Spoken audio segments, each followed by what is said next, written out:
Hi there, this is Prague Talk, a podcast from Radio Prague International. My name is Ian Willoughby. My guest this time is Cynthia Paces, author of the book Prague, the Heart of Europe. It traces the city's fascinating history from the 10th century to the modern era. The US historian also has very strong personal ties to the city, from which the Pačes family were forced to flee after the 1948 communist takeover of Czechoslovakia, as Cynthia Paces tells me now in this edition of Prague Talk.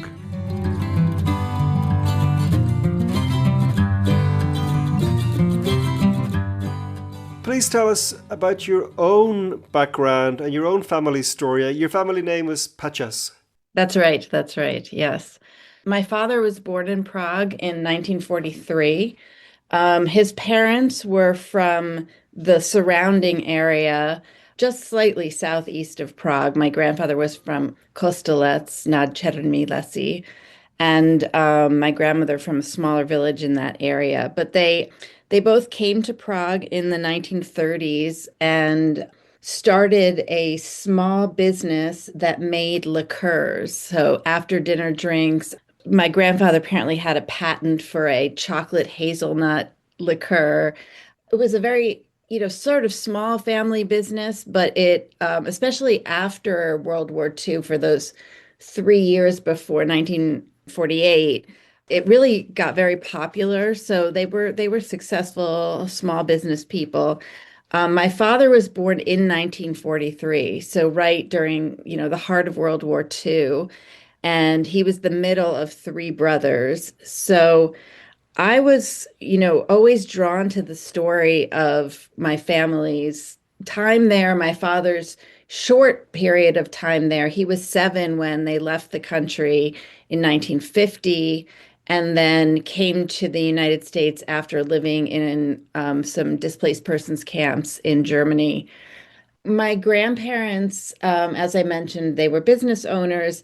And when the Communist Party nationalized all businesses, they, especially my grandfather, from what I understand, became somewhat politically active in some anti-communist groups. And when that was discovered, it was clear that he needed to leave the country.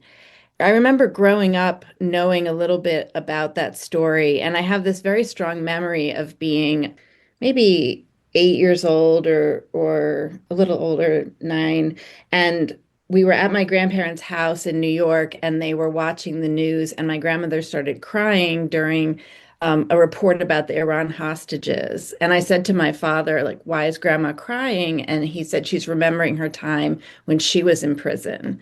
And as a child, I was just shocked, right? Because it was my grandma, and, I couldn't imagine what she could have possibly done.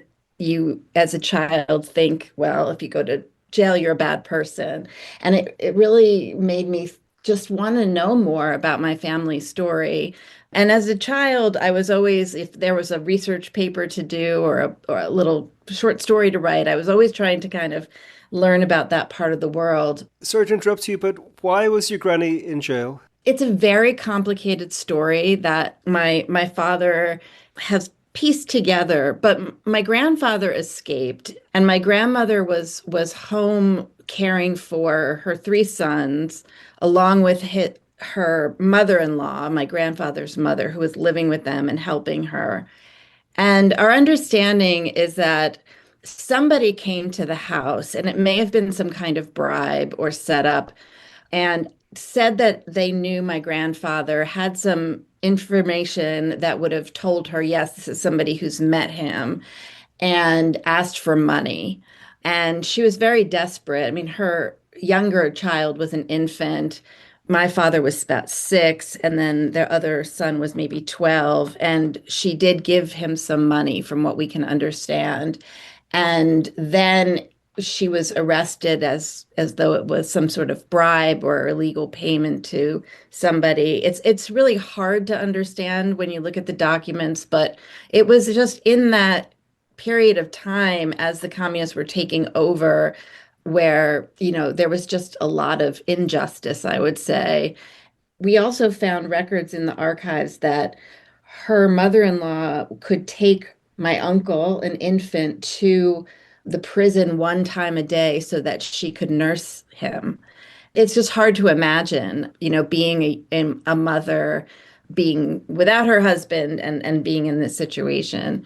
So she was let out of prison after about 4 months, and the family escaped very soon after that, without my father's grandmother. So I know he and my uncle, the older uncle, really missed her. So it was definitely that time where families were broken up. To jump forward in time quite a lot, you say in your book that in the early 90s you came to Prague with your grandfather. I did, yes. Once things were shifting in Eastern Europe, I was a university student. The Wall came down, the Velvet Revolution, and I studied there in 1990 in Letní škola, so in the summer school at Charles University. And then I loved it so much, I decided I wanted to come back for a semester, and I studied at Charles University for the fall of 1991. And that was the first time my grandfather had come back in 40 years. My grandmother had passed away in the early 1980s, so she never returned. But being with him there was just an incredible experience. It was very difficult. He, you can imagine, was very emotional. He had a lot of anxiety about being there. After 40 years, he was, about 80 years old at the time. Meeting some of his nephews and their children who he knew about through letters but had never met. So it's like he was sort of re-meeting, but his own brothers and sisters had already passed away. But I have such strong memories of being in Kostelec with him and some relatives and him taking me to where he was baptized. And then being in Prague, and the business they owned was truly a home business. It was in the garage and sort of basement under the ground of their house. And it was turned into a multi-family home. It was one of those sort of row homes in the outskirts of Prague. And then the area that had been his business was turned into it was called a State Biological Institute. I just remember him kind of looking at the sign where, might have said his name once upon a time, but now it was the State Biological Institute. And it was not in great repair. And I grew up kind of watching my grandparents fix up their home all the time and always doing their own work. So I think also looking back 30 years later, I just really realize how much it must have been painful, to see that place at the end of his life. But the house was restituted to him. He was the only person who had ever owned it. It was a development that he bought into in the 30s when they were expanding into what now is Prague 10 or Strašnica. So he did get the house back. He did get Czech citizenship. And until the last year of his life, he went back every year for about maybe 7 years or so. Well, to move on to your book, it's called Prague, the Heart of Europe. When was Prague really the heart of Europe? When I was asked for a title of the book, I was encouraged to use something, very catchy. And as you know, since you live there, there's a lot of T-shirts that say the heart of Europe. So obviously, it's a geographic region in the center of Europe, and so one of the points that I make is that even as early as the 10th century, it was very, very close to where the major north-south and the major west-east axis on the trade routes were. And so you have travel logs that go so far back to the late 10th century that talk about the market, that talk about Jews and Krakowians and Muscovites and Turks, and we're not sure exactly who those people were, but certainly a lot of different people were converging there to trade. And so some of this is an acknowledgement of that geography. But then, Prague had two golden periods, as they like to say, when it was the capital of the Holy Roman Empire. And that was, of course, during the reign of Charles IV in the 14th century, and then again during the reign of Rudolph II in the 16th into the early 17th century. And those were periods of time where you had two emperors who were very determined to make Prague a political, but also a cultural center. For Charles, also a center for church and state. So he brings an archbishopric through his contacts with the current pope, who had been his tutor when he was a priest as a young man in Paris. And he's able to bring the university, he's able to establish an archbishopric, and then bring artists from all over, from Italy, from German lands. And then Rudolph, 2 centuries later, really emulates him in doing that and brings, again, Italian painters like Arcimboldo or Dutch printmakers like Sadler. And then, of course, all of the scientists who come, the astronomers, and a little more infamously, the alchemists. But I also like to reflect on the more recent period that I was there for the first time in the early 90s. As you might know, Havel used a heart in his signature, and he one time had a neon heart installed onto the castle. I think he really was, you can't idealize any political figure too much, but he really was somebody who so much believed in social justice and civil society and saw, I think, for him, this idea of humanism as being the heart of what he believed in. The last color photo that's in my book, in the center of the book, I was so lucky to get this beautiful insert from OUP that the last one is the monument to him in between the National Theater and the Blacklight Theater, which is a glowing red heart breaking out of a cage. And so, I think that in the early 90s, that city had a lot of heart. He was somebody looked around, by others around the world as kind of a moral leader. And again, like everyone, he had his flaws, but I think that he was so determined to be a representative of peace. He famously said, "We won't go to war with Slovakia in the way that we saw in Yugoslavia." So I would put the early 90s in there too. Can we say Charles IV was the greatest ever influence on Prague if you consider he brought the archbishopric, as you say, the university, there's the bridge, he created the new town, the horse market, which became Wenceslas Square. Is he the greatest ever influence on Prague? I think you have to say yes. You sometimes think, oh, the obvious answer is not the wrong answer, but usually the obvious answer is the right answer. I mean, you don't have the Prague we have today without Charles IV. The university is still such a formidable intellectual center in Europe. But yeah, that vision, I think, of art and learning and the relationship between the church and state, which isn't as prominent anymore, but was so much of a shaper of the architecture of the city and the importance of the city in that region. And, he really was, in a way, a philosopher king. He certainly also saw his battles, especially before he became the emperor with his father, who was a real sort of medieval warrior.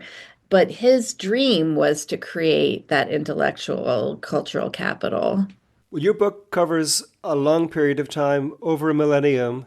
Is there any particular period that you were most drawn to, or you are most drawn to? My training is really as a modernist. I studied the Habsburg monarchy with István Deák at Columbia, was one of the foremost experts on the region.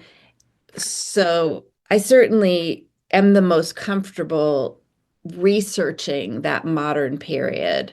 And I really love the 1890s up until World War I, where I feel like you have maybe the last breath of that multicultural Prague that is so important as a theme in my book of German and Czech art and literature and music, as well as the prominence of Jewish intellectuals, of course, Kafka, Einstein, Max Brod. So there's also, again, you can't idealize because there was also a lot of nationalist tension. There were riots in the 1890s and again in 1907 between Czechs and Germans. There was anti-Semitism. And yet, that's a period of time where you get some of the Art Nouveau architecture that's so beautiful. You get sort of some of the beginnings of even the modernist movements. So I really do love that period. It was the first period I wrote about, the first period I researched. But also for me, I was very drawn to learning about some of the earlier periods that I knew brushstrokes, but really had to learn from other historians how to interpret the Middle Ages, how to interpret the early modern period, how medievalists think about that period as a period we can't really understand the way we might be able to understand a modern period.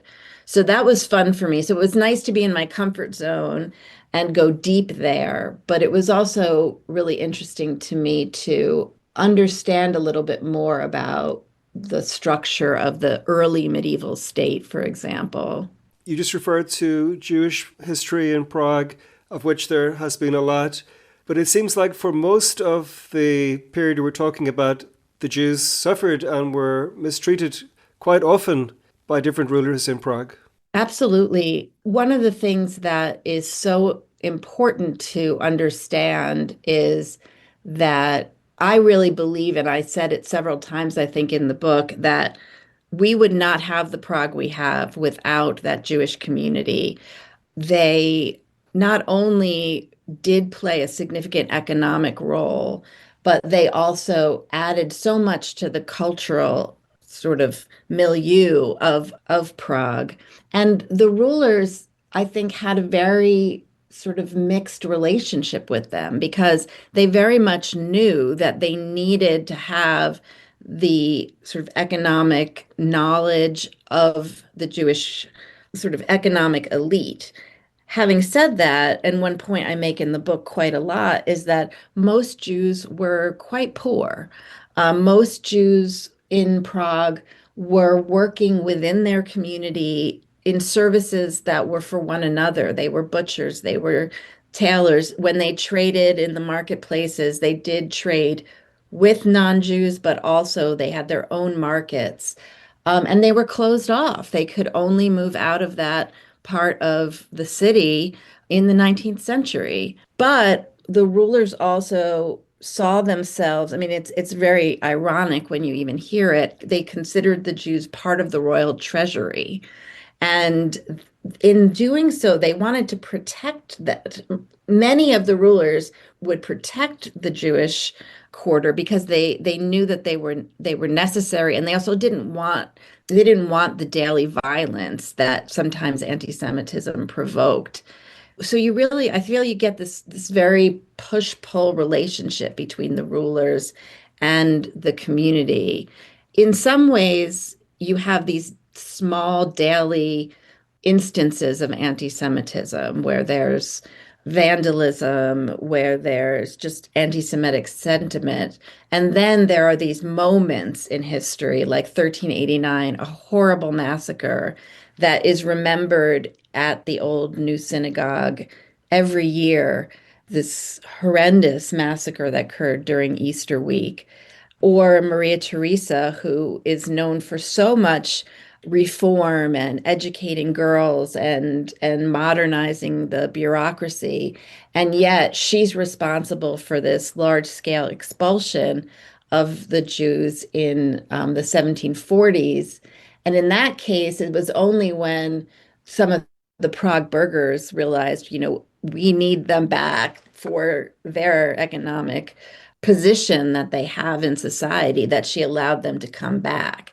Other times you have the burghers who are telling the emperor, get rid of them, they're competing with us. And then the emperor has to sort of decide who to listen to, their own advisors saying, no, this is a vital part of our urban economy, or these elite city dwellers who are saying they're competing with us. So they do a remarkable job creating this beautiful cultural milieu with these incredible synagogues, the town hall, but also these centers of learning. We have these stories of Rabbi Lowe as inventing the golem, which is something that was only attributed to him in the 19th century. But what we really have are these erudite writings where he was almost prefiguring Erasmus and other Renaissance writers about how to educate children.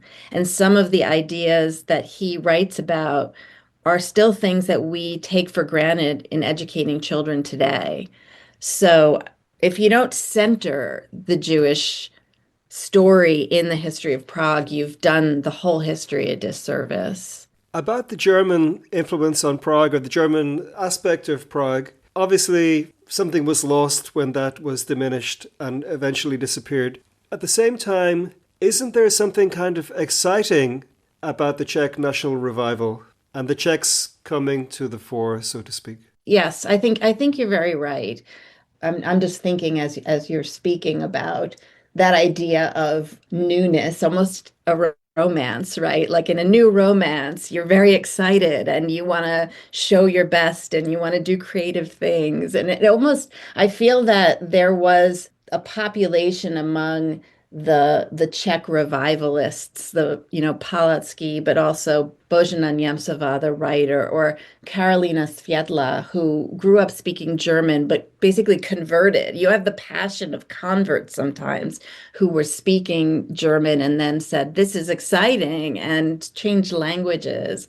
So yeah, I think, and my first book, I look at what the Czechs were trying to discover about their past to really almost create a national identity. So they look at Jan Hus and they sort of say, what can we take from this medieval figure? Or they kind of invent a version of Saint Wenceslas and say, okay, how do we make him a symbol of who we are? So you see tremendous creativity. You have, the painters who decorate the interior of the National Museum with these epic murals. Then within a couple of months of opening, theater burns, and within a few weeks, they collect money all over again. I mean, that's the kind of passion that you see, almost like we were talking about with the 1990s, where there's this feeling. I remember being there in the summer of 1990, the elections were going on. People truly were sort of singing John Lennon songs on the Charles Bridge, and young girls were charging a small amount of money to like paint people's face with, pretty patterns and flowers or braid hair. And there was this kind of moment of kind of like the 60s was back in the most idealized way. So yeah, I think that the 1890s had a feel of that too. The flip side of it, of course, there was violence, and Jews again became associated by many Czech nationalists as German and were scapegoated quite a lot of the time. And so to be Czech often meant to not be German, and therefore sometimes to not be Jewish, although there were some Jews who gravitated toward the Czech community. But yeah, I kind of fell in love with those stories too, especially writing my first book. And I remember the first day that I was at the city archive when I was a graduate student, I was looking at the records of the committee that built the Jan Hus Memorial, and there was a sign-in sheet of who was there at that first meeting. And you could see people were using different pens, just like you might pass around a sheet at a meeting. And Thomas Masaryk was there with his signature, in a fountain pen of ink. And, just the idea of being, a young historian and seeing other names, Jan Podlipny, who was the mayor, and Karl Bach. So they were all there. But then to see Masaryk's signature and just think he was a professor that was sitting at this meeting and they passed the paper to him, that is an exciting period for sure.